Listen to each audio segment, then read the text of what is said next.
Hello बच्चों, welcome to my YouTube channel. आज हम करने वाले हैं क्वाड्रेटिक इक्वेशन के एक्सरसाइज 4.3 के एग्जाम्पल।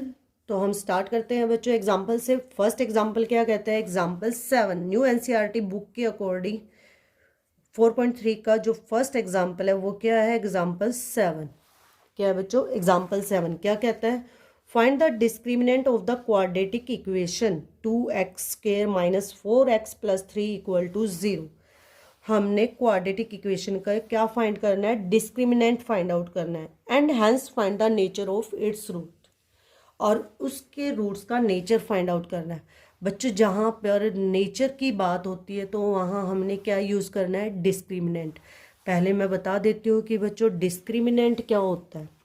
डिस्क्रिमिनेंट क्या होता है? Discriminant which tells us whether the roots are real and unequal या रियल एंड अनरियल, जो हमें ये बताता है कि हमारे रूट्स रियल हैं या इमेजिनरी है, उसे हम डिस्क्रिमिनेंट कहते हैं। डिस्क्रिमिनेंट रूट्स का नेचर फाइंड आउट करने के लिए निकाला जाता है। डिस्क्रिमिनेंट का डायरेक्ट फॉर्मूला होता है बच्चों b² माइनस 4ac। आप यहाँ से abc की वैल्यू फाइंड आउट करके, आप यहाँ पर ABC की वैल्यू को पुट करके आप डायरेक्ट पता कर सकते हो कि हमारे इक्वेशन के रूट्स कैसे हैं, रियल है या इमेजिनरी है। कैसे बच्चों? उसके लिए आपको 3 बातें याद रखनी है। इफ़ D लेस देन 0, अगर D less than 0 means D अगर नेगेटिव है तो हमारे रूट्स कैसे होंगे? इमेजिनरी। रूट्स कैसे होंगे? Imaginary. If D equal to 0 है मीन्स b² माइनस 4ac की वैल्यू अगर 0 आती है तो हमारे रूट्स कैसे होंगे? Roots are real and equal. Roots real भी होंगे एंड इक्वल भी होंगे। कैसे? मान लो पहला रूट्स 2 है तो सेकंड रूट भी हमारा क्या आएगा? 2 आएगा। थर्ड पॉइंट क्या याद करना है? इफ d ग्रेटर देन 0, अगर d की वैल्यू पॉजिटिव आती है, 0 का से मतलब ग्रेटर देन का मतलब क्या होता है कि पॉजिटिव वैल्यू, अगर d की वैल्यू पॉजिटिव आती है तो हमारे रूट्स कैसे होंगे? रूट्स रियल और डिस्टिंक्ट होंगे। Reals and roots real and distinct. कैसे? एग्जाम्पल, अगर हमारा पहला रूट 2 है तो दूसरा रूट क्या होगा? -3 भी हो सकता है, 3 भी हो सकता है, 5 भी हो सकता है, 4 भी हो सकता है, 2 और -2 भी हो सकता है। अब यहाँ पे ये दोनों रूट्स इक्वल तो दिख रहे हैं लेकिन साइन अपोजिट होने के कारण ये क्या है? डिस्टिंक्ट है। ये क्या है? डिस्टिंक्ट। तो आपने डिस्क्रिमिनेंट की 3 बातें, 3 पॉइंट याद रखने हैं बच्चों। अगर आपको ये 3 पॉइंट लर्न है तो आप किसी भी क्वाड्रेटिक इक्वेशन के रूट्स इजीली फाइंड आउट कर सकते हैं। तो बच्चों फर्स्ट एग्जाम्पल क्या कहता है हमारा? जो एग्जाम्पल नंबर 7 है, find the discriminant of the quadratic equation. Quadratic equation क्या गिवन है? 2x² minus 4x plus 3 equal to 0। ये हमारी क्वाड्रेटिक इक्वेशन है। अब हमने इसके रूट्स फाइंड आउट करने हैं, इसके डिस्क्रिमिनेंट फाइंड आउट करना है। सबसे पहले बच्चों वही हमने क्या लिखनी है? क्वाड्रेटिक इक्वेशन की स्टैंडर्ड फॉर्म लिखनी है। अब क्वाड्रेटिक इक्वेशन की स्टैंडर्ड फॉर्म से हमने गिवन इक्वेशन को कंपेयर करना है और वहाँ से ABC की वैल्यू फाइंड आउट करनी है। B की वैल्यू -4 और C की वैल्यू क्या है? 3। अब डिस्क्रिमिनेंट फाइंड आउट करने के लिए D का फॉर्मूला पुट करेंगे, b² माइनस 4ac। B क्या है हमारा? -4 का होल स्क्वायर माइनस 4, A क्या है? 2 और C क्या है हमारा? 3। 4 का स्क्वायर कितना आएगा? 16 और माइनस का स्क्वायर करेंगे तो क्या हो जाएगा? प्लस। -4 2 ज़ा 8, 8 3 ज़ा 24। 24 से 16 को माइनस करोगे कितना आएगा? 8। ग्रेटर नंबर कौन है? 24। जब हमें माइनस और प्लस गिवन हो, ऐड या सब्ट्रैक्ट कर रहे हो, तो हमारी वैल्यू अगर एक प्लस है और एक माइनस है तो हमेशा हम सब्ट्रैक्ट करते हैं और साइन ग्रेटर नंबर का। अब यहाँ पे D की वैल्यू क्या आ रही है बच्चों? नेगेटिव। अभी मैंने क्या समझाया बच्चों कि अगर D लेस देन 0 है, D अगर नेगेटिव है तो हमारे रूट्स कैसे होंगे? इमेजिनरी। तो यहाँ से हमें नेचर ऑफ रूट्स भी पता चल गया और डिस्क्रिमिनेंट क्या है? D is equal to -8। और सेकंड क्वेश्चन क्या पूछा है, find the nature of roots, तो therefore roots are imaginary, imaginary लिख सकते हो, या फिर क्या लिखोगे आप, no real roots exist, no real roots exist, no real roots exist. अब 8th एग्जाम्पल करेंगे बच्चे, एग्जाम्पल नंबर 8, इंपॉर्टेंट। एग्जाम्पल 8 को ध्यान से समझना बच्चों, वेरी इंपॉर्टेंट क्वेश्चन। स्टेटमेंट को ध्यान से समझना कि स्टेटमेंट में क्या दिया है। A pole has to be erected at a point on the boundary of a circular park of diameter 13 meters in such a way that the difference of its distances from two diametrically opposite fixed gates A and B on the boundary is 7 meters। बच्चों आपको इसकी figure given नहीं होगी, आपने बनानी है। Is it possible to do so, कैसा करना पॉसिबल है, if yes at what distance from the two gates should be pole be erected. तो पोल हमारा कहाँ पे लगाया गया है ये बताना है, कितनी डिस्टेंस पे लगाया गया। क्वेश्चन को ध्यान से समझो बच्चों, पहली लाइन क्या कहती है, a pole has to be erected at a point on the boundary of a circular park. A pole has to be erected, एक पोल को खड़ा किया गया है, सीधा लगाया गया है, कहाँ पर, एट अ पॉइंट, ऐसे पॉइंट पे, एक ऐसे पॉइंट पे, on the boundary of circular park की, सर्कुलर पार्क की बाउंड्री के ऊपर कहीं एक पॉइंट पे एक पोल को लगाया गया है, जिसका डायमीटर, मतलब उस सर्कुलर पार्क का डायमीटर क्या है, 13 मीटर्स है, मतलब 13 मीटर उसका डायमीटर है। इन सच अ वे उसको इस तरह से लगाया गया है कि that the differences of its distances, जो डिफरेंस है उसकी डिस्टेंस का, कहाँ से, from two diametrically opposite fixed gates A and B on the boundary. मैं आपको समझाती हूँ बच्चों कि कैसे, डायग्राम से। एक सर्कुलर पार्क गिवन है, उसके मान लो एक पॉइंट पे यहाँ पे पोल लगाया गया, क्या लगाया गया, पोल। यहाँ पे ना मानो ताकि अच्छा बन जाए, यहाँ मान लो पोल लगाया गया है, यहाँ पे क्या लगाया गया, पोल।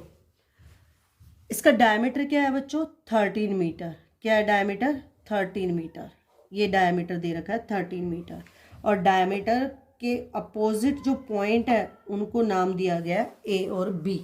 उनको क्या नाम दिया गया, ए और बी, मतलब गेट्स ए और बी माना गया, जैसे डायग्राम में दे रखा है, ताकि आपको एग्जाम्पल समझने में प्रॉब्लम ना हो। मैं वैसे ही बना देती हूँ, ए और बी कि अपोजिट पॉइंट पे दो गेट बनाए गए हैं, ए और बी। यहाँ पर एक पोल लगाया गया है। अब यहाँ से देखो, a pole has to be erected at a point on the boundary of a circular park. Circular park की एक बाउंड्री के किसी पॉइंट पे मैंने पोल लगा दिया। डायमीटर 13 मीटर, डायमीटर 13 मीटर ले दिया। इन सच अ वे दैट द डिफरेंस, किस तरह से लगाया गया है, इस तरह से लगाया गया है कि difference of its distances from two diametrically opposite fixed gates A and B on the boundary 7 metres.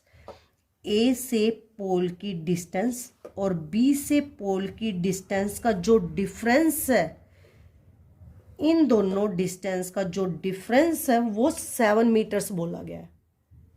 Is it possible, क्या ये पॉसिबल है? अगर पॉसिबल है तो हमें डिस्टेंस फाइंड आउट करनी है गेट से पोल की। हमें क्या फाइंड आउट करनी है, डिस्टेंस फाइंड आउट करनी है दोनों गेट से पोल की। तो मैं क्या मान के कर लेती हूँ, अब यहाँ पे देखो बच्चों, आपको पता होगा कि सेमी सर्कल, अब ये क्या बन रहा है, ये डायमीटर है, तो हाफ सर्कल ये, हाफ सर्कल ये। सेमी सर्कल में कैसा एंगल बनता है, 90 डिग्री। सेमी सर्कल में बना एंगल क्या होता है, 90 डिग्री। तो ये हमारा कौन सा ट्राइंगल बन रहा है, राइट ट्राइंगल। तो राइट एंगल ट्राइंगल मान लेते हैं कि हमारी ये क्या है, एक्स है, ये क्या है, एक्स।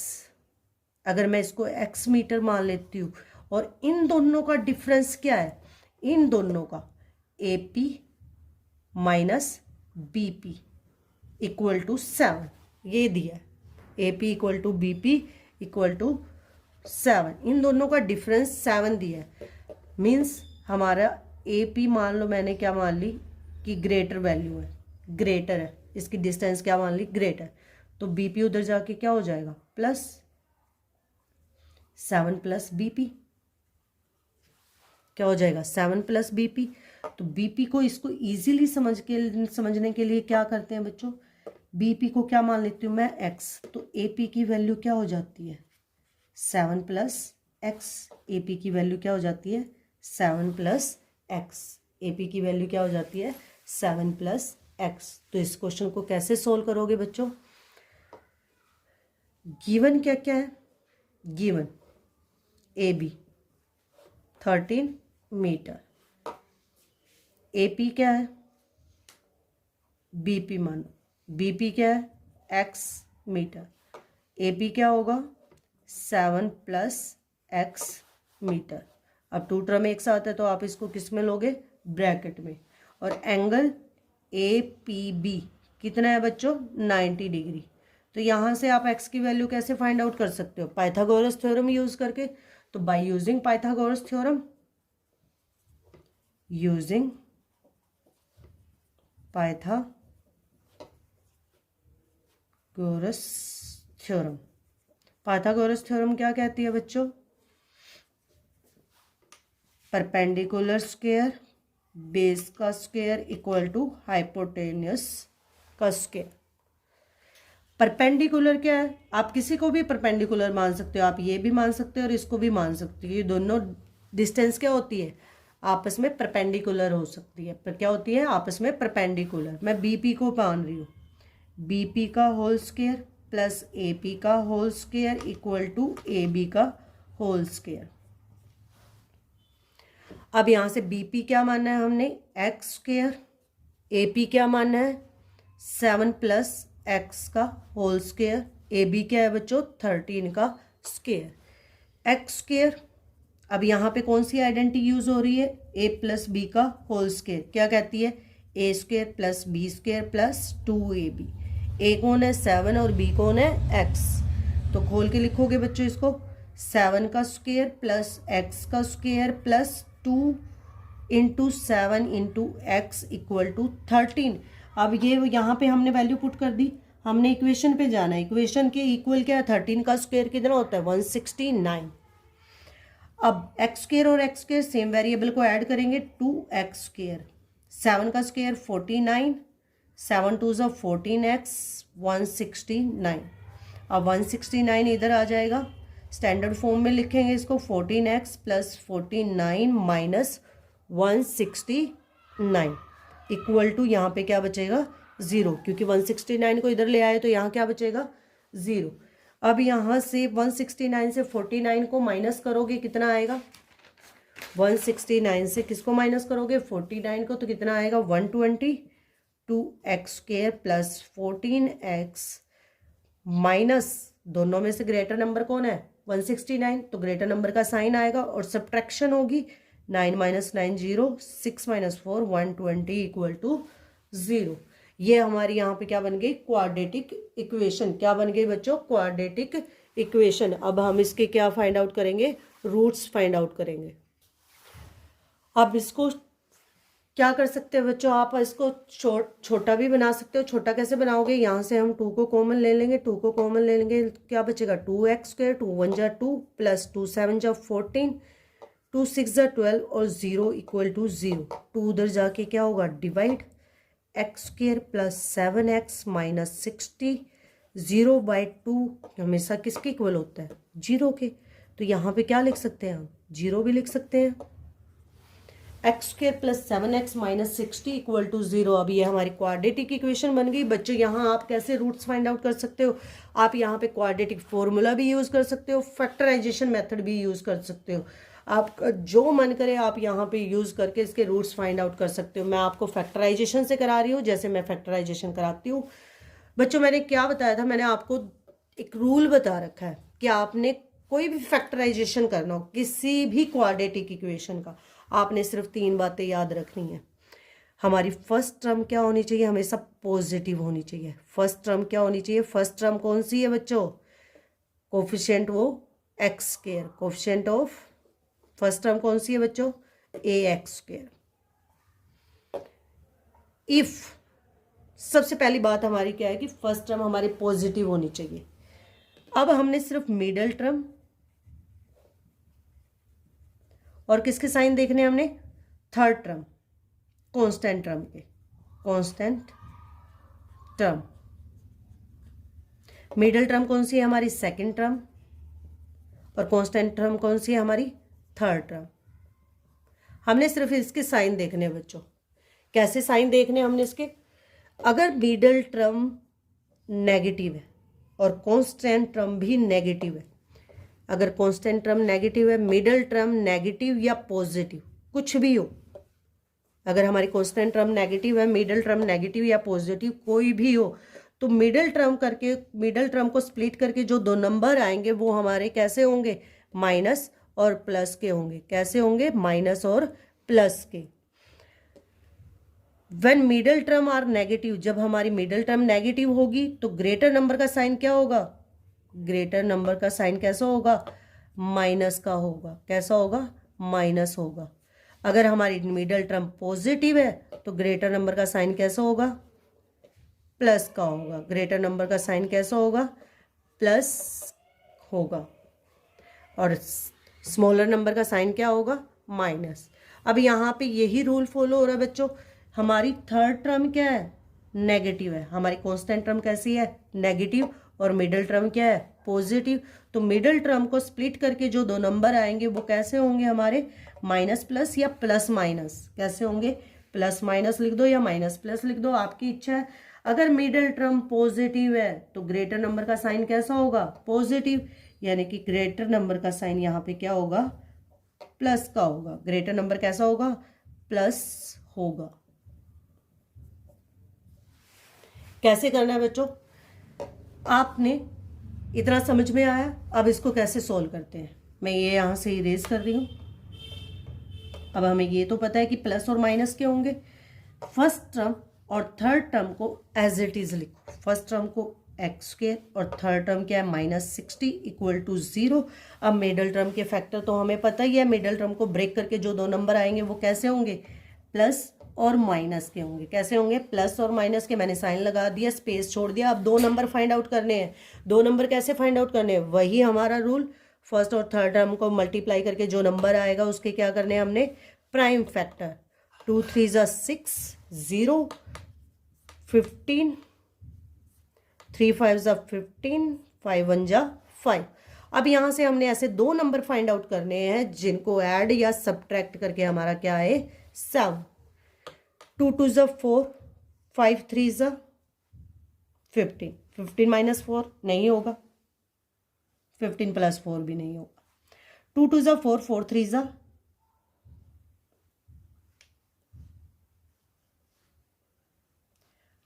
दोबारा फिर चेक करेंगे हम, क्या आएंगे बच्चों।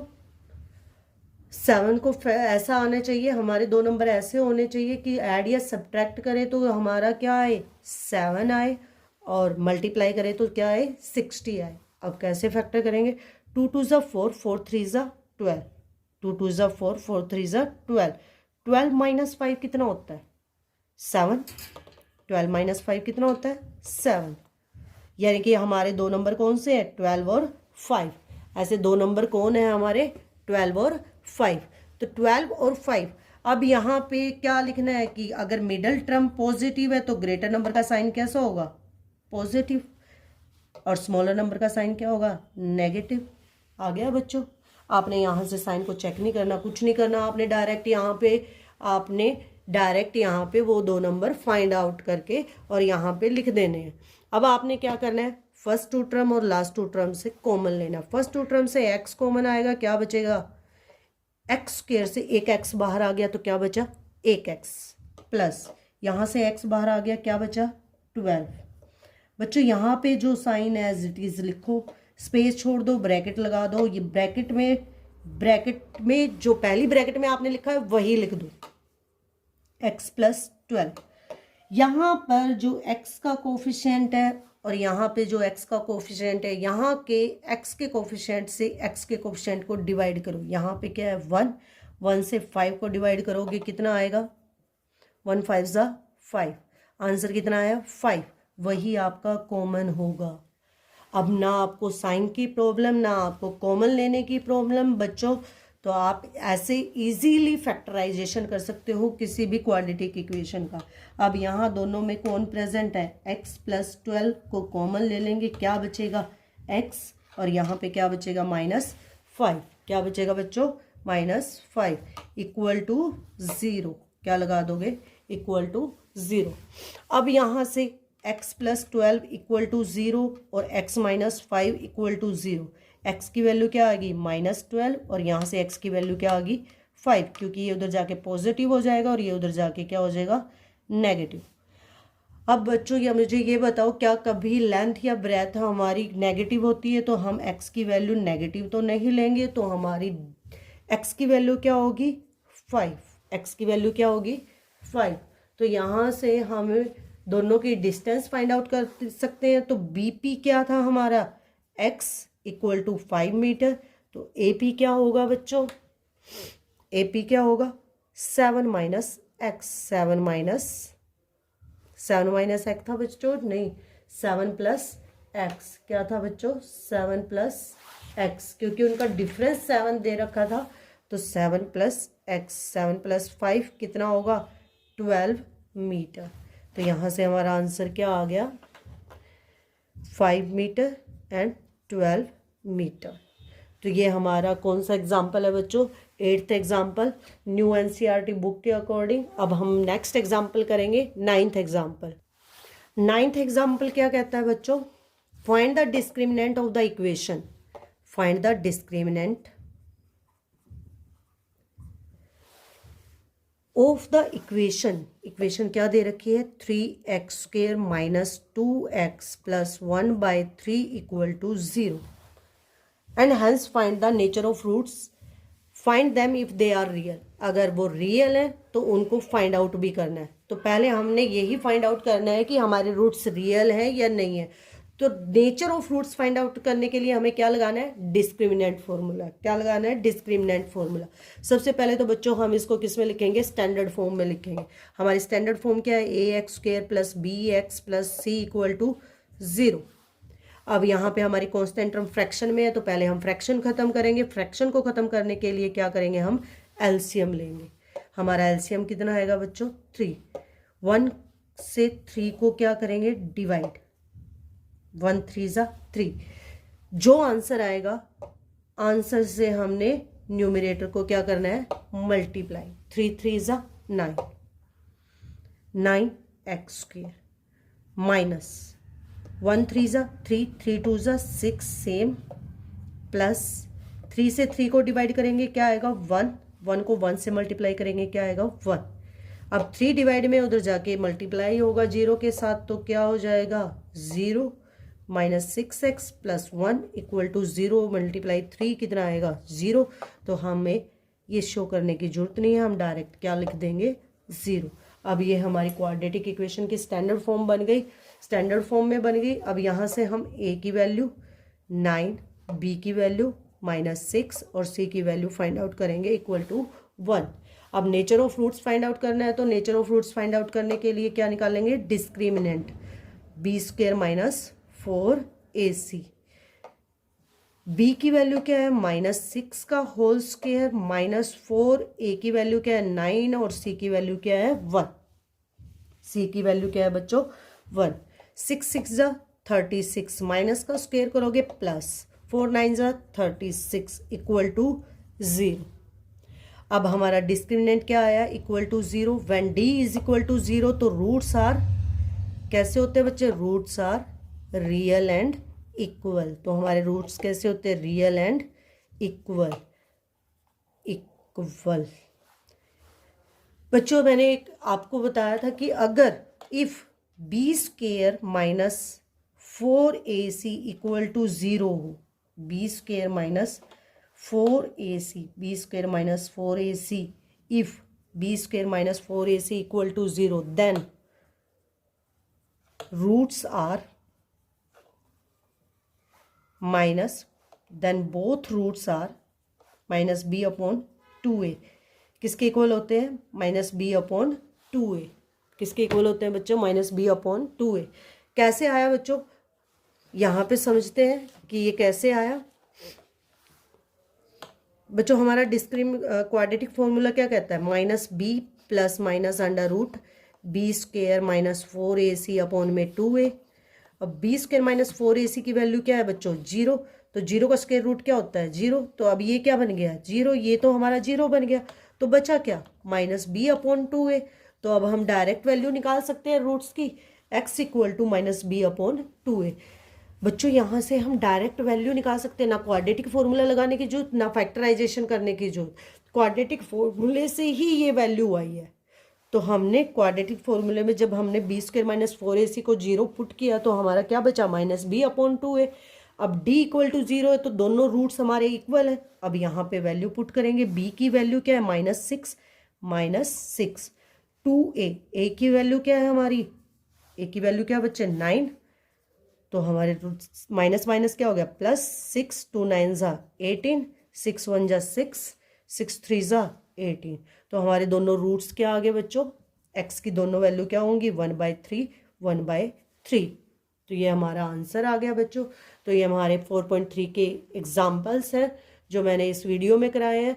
आई होप आप सबको पसंद आए होंगे बच्चों। तो please like and subscribe. Thank you.